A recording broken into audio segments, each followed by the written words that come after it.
masyadong focus sa 100 peso increase as a lawyer and as a... Well, I'm not an expert in economics, pero Yes.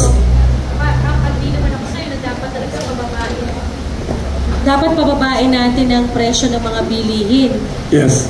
And how to do that, I think I leave that up to the the experts.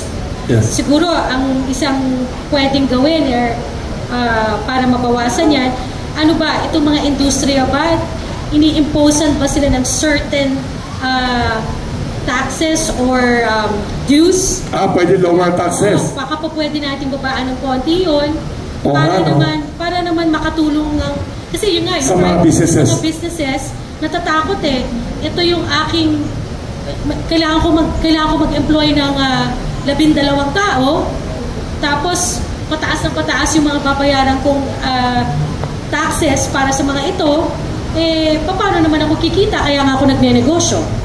So, I think that's one thing. We have to make sure that the cost of the bilihin, kasi basic yan no? Manatili sanang mababa or reasonable. That will benefit yung 90+%, hindi yung 5%, 10% yes, lang. Exactly. Thank you. So, almost 1 o'clock na kasi lunchtime, alis na yung media. Pwede